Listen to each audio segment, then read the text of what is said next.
नमस्कार, आदाब, सत श्री अकाल। मैं हूं तमन्ना, आप देख रहे हैं द संकेत लाइव। आज का सवाल सीधे लोकतंत्र के दिल को हिला देता है।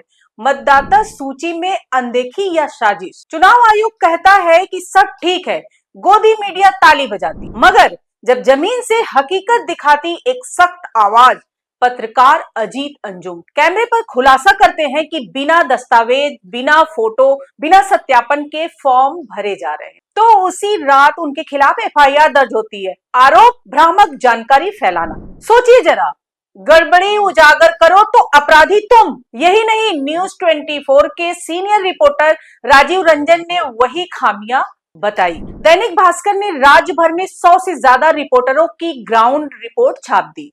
शीर्षक, अवैध वसूली रिसीविंग नहीं, बीएलओ कंफ्यूज। अगले दिन फिर छपा, खेतों में भरवा रहे फॉर्म, निगम कर्मियों के फॉर्म अलग, बीएलओ के अलग। 83.66% फॉर्म जमा, 35.68 लाख नाम कटना तय। तो सवाल है कि क्या अब एफआईआर भास्कर और उनके 100 पत्रकारों पर भी होगी?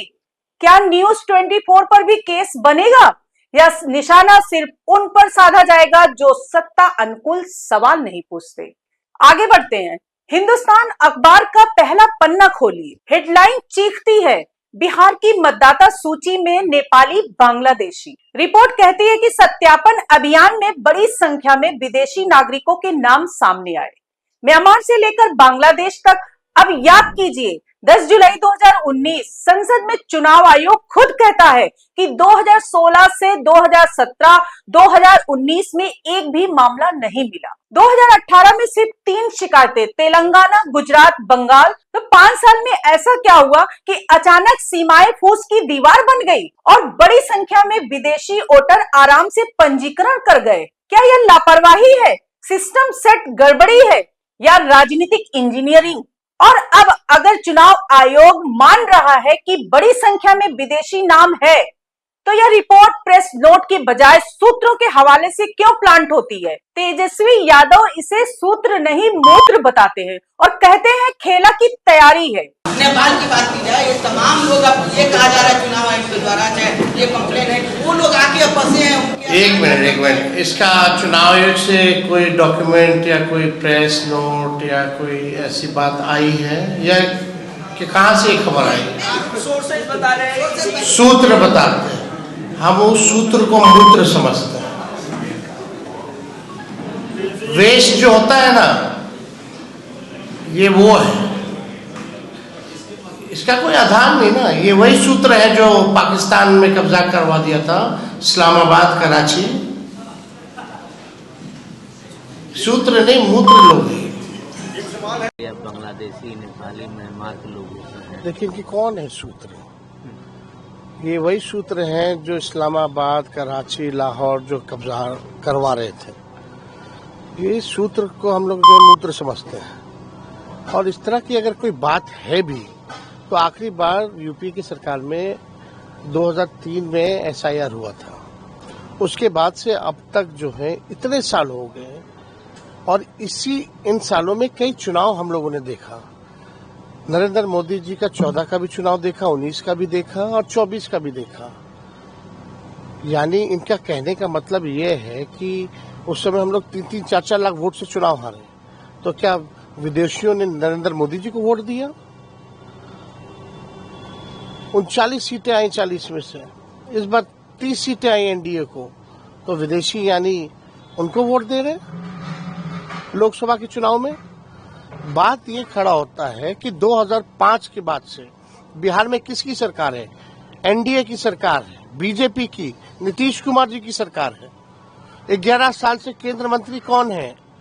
केंद्र में गृह मंत्री कौन है? 11 साल से देश का प्रधानमंत्री कौन है? मोदी जी हैं, अमित शाह जी हैं। तो ये गलती किसकी है फिर?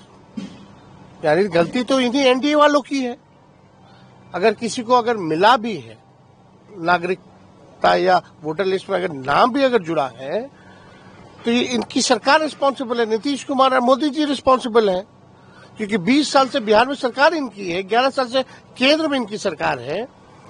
और ये जितने चुनाव जीत करके ये लोग गए, सरकार बनाए, तो यानी सब फर्जी है। यानी ये कहना क्या चाह रहे हैं? नेपाल की जहां तक बात है, आप जानते हैं बिहार का रोटी और बेटी का संबंध रहा है।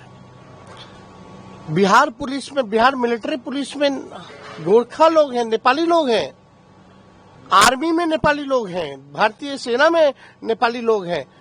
वहां जाकर के नेपाल में आप प्रचार करते आइए बहाली हो रहा है, आइए हमारे सेना में जुड़िए। ये देखिए, असल में सुप्रीम कोर्ट ने जब से मामले को संज्ञान में लिया है और जब से इलेक्शन कमीशन को सलाह दी है, तब से इनके हाथ पैर फूले हुए हैं।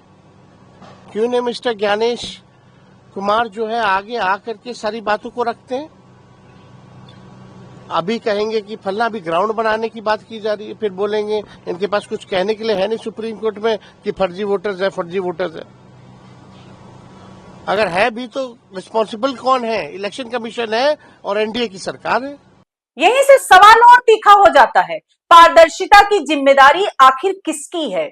चुनाव आयोग संवैधानिक संस्था है, लेकिन जब भरोसा टूटता है, लोकतंत्र की रीढ़ यानी मतदाता सूची संदेह के घेरे में आ जाती है। अब पत्रकारिता पर हमला देखिए, सत्य दिखाने पर एफआईआर, सोशल मीडिया पर ट्रोल आर्मी और टीवी पर प्राइम टाइम का मौन, मानो सच बोलना देशद्रोह हो।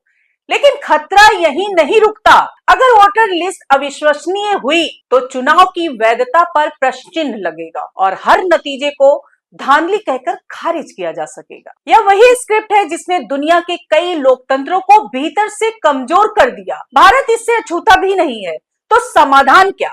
पहला, चुनाव आयोग को हर जिले के एसआईआर डेटा, अपलोडेड फॉर्म की स्कैन कॉपी और वेरिफिकेशन लॉग सार्वजनिक पोर्टल पर रियल टाइम डालना चाहिए। दूसरा, पत्रकारों पर मुकदमे के बजाय खुला संवाद हो। अगर रिपोर्ट भ्रामक है तो प्रमाण के साथ जनता के सामने आकर तथ्य रखे।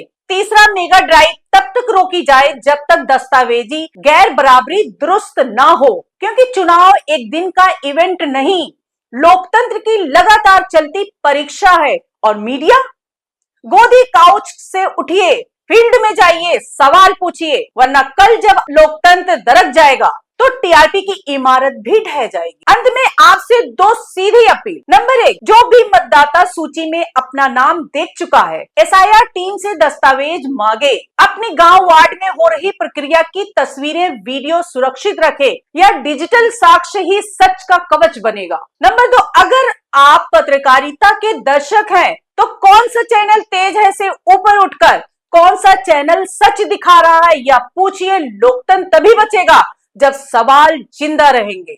आज के लिए इतना ही। नमस्कार दोस्तों।